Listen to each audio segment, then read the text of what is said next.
On les appelle parfois les fleurs volantes. Elles dansent de pétale en pétale, dans une explosion de couleurs, et pourtant derrière cette apparente légèreté se cache l'une des plus incroyables histoires de transformation de toute la nature. Un animal qui naît deux fois, qui goûte avec ses pieds, qui voit des couleurs invisibles pour nous, et dont certaines traversent des continents entiers. Voici le monde fascinant des papillons.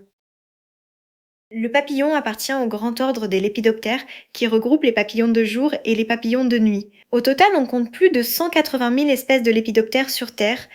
Les papillons de jour, ceux que nous admirons dans nos jardins, représentent à eux seuls près de 18 500 espèces. On les trouve sur tous les continents, sauf l'Antarctique, des jardins de nos villes jusqu'aux forêts tropicales les plus reculées.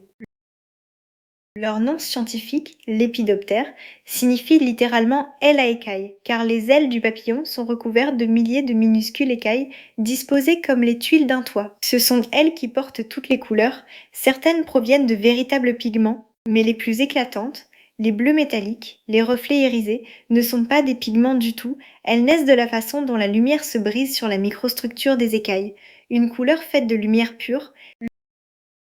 Le plus bel exemple, c'est le morpho-bleu d'Amérique du Sud. Son bleu électrique éblouissant est si intense qu'on peut l'apercevoir à des dizaines de mètres, et pourtant ce bleu n'existe pas vraiment. Il n'y a aucun pigment bleu sur ses ailes. Ce sont des écailles microscopiques, empilées comme des étagères, qui renvoient uniquement la lumière bleue. Si vous broyez ses ailes, la poudre obtenue serait brune. Le papillon est un maître de l'illusion optique.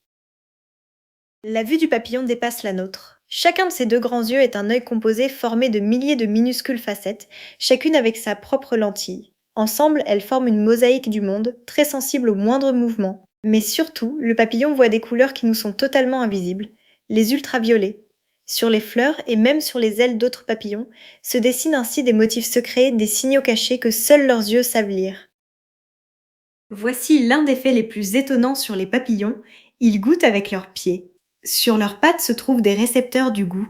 Ainsi, quand une femelle se pose sur une feuille, elle la goûte instantanément, du bout des pattes, pour vérifier que c'est la bonne plante, celle qui nourrira ses futures chenilles. Elle sait, rien qu'en marchant, si la plante convient. Un sens du goût dans les pieds, la nature décidément ne manque pas d'imagination. Pour se nourrir, le papillon ne possède ni bouche ni dents, mais une trompe, un long tube fin, appelé proboscis. Au repos, elle reste enroulée en spirale sous sa tête, comme un ressort de montre. Mais dès qu'une fleur se présente, elle se déroule et plonge au cœur de la corolle pour aspirer le nectar sucré, comme avec une paille.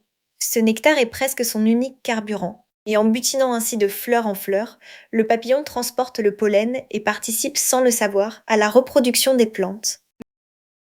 Mais le plus grand prodige du papillon, c'est sa vie elle-même. Car un papillon ne naît pas papillon. Il connaît l'une des transformations les plus spectaculaires du monde vivant, la métamorphose complète, en 4 étapes. Tout commence par un œuf minuscule, souvent pas plus gros qu'une tête d'épingle, déposé avec soin sur la bonne plante. À l'intérieur, une vie attend son heure. Et de cet œuf sortira non pas un papillon, mais une créature qui ne lui ressemble en rien.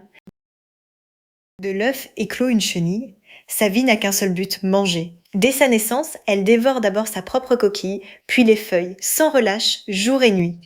Elle grandit à une vitesse stupéfiante, certaines multiplient leur poids par plusieurs milliers en quelques semaines. À mesure qu'elle grossit, sa peau devient trop étroite. Elle en change plusieurs fois, comme on quitte un vêtement trop petit. La chenille n'est au fond qu'un immense estomac ambulant, qui accumule l'énergie du grand bouleversement à venir.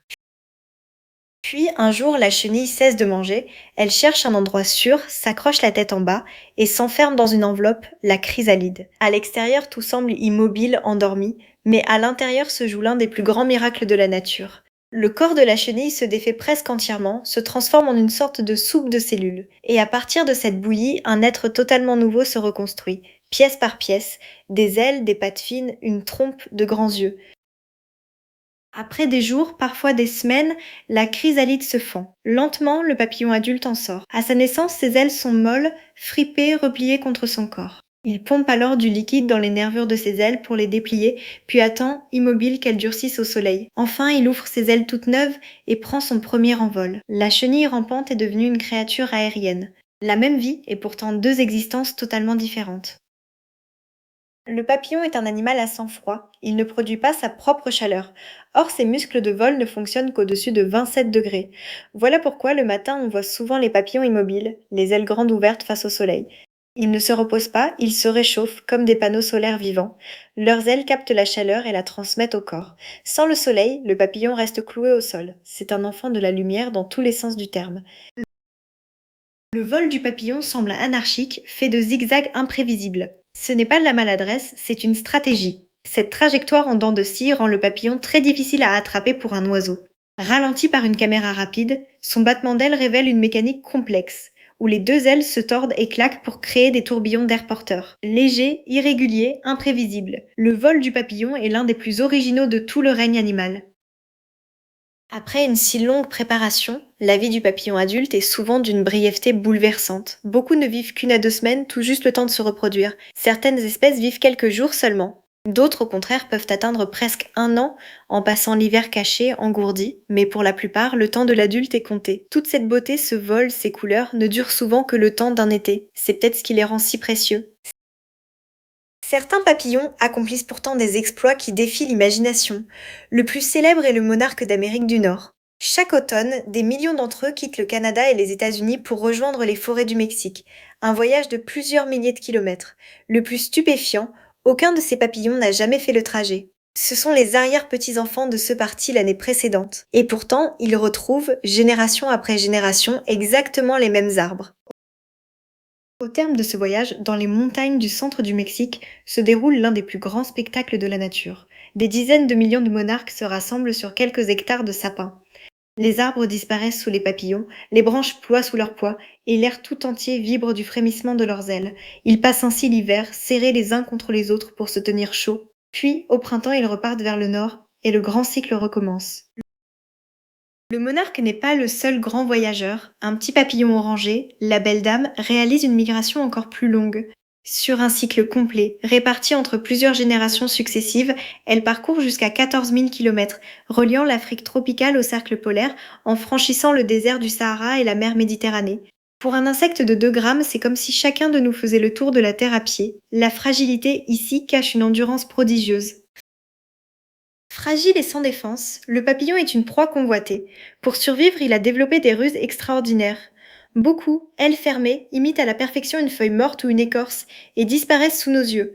D'autres jouent la carte inverse, la surprise. Le paon du jour, par exemple, ouvre brusquement ses ailes pour dévoiler 4 grands yeux colorés.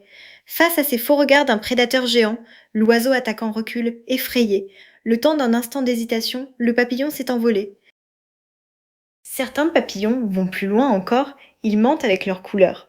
Le monarque, lui, est toxique. En dévorant enfant certaines plantes vénéneuses, il devient immangeable et ses couleurs vives préviennent les prédateurs. D'autres papillons, parfaitement comestibles, ont alors copié sa livrée orange et noire. En se déguisant en monarque toxique, ces imposteurs se font passer pour dangereux et les oiseaux, trompés, les évitent. C'est ce qu'on appelle le mimétisme. Se protéger, non par le poison, mais par le mensonge du costume. Le monde des papillons est aussi celui des extrêmes. Le plus grand de tous, l'ornithoptère de la reine Alexandra, vit dans les forêts de Papouasie. Ses ailes déployées peuvent dépasser 25 cm.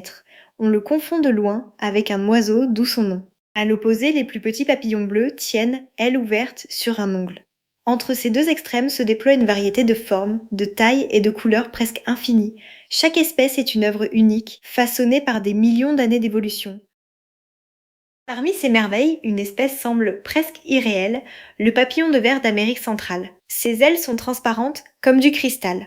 Sur ces zones, les écailles ont pratiquement disparu et une microstructure spéciale empêche la lumière de se refléter, rendant l'aile quasiment invisible. En vol, on dirait qu'un simple contour sombre flotte dans les airs, sans corps. Cette transparence est un camouflage parfait, difficile, pour un prédateur, de repérer un papillon qu'on voit à peine.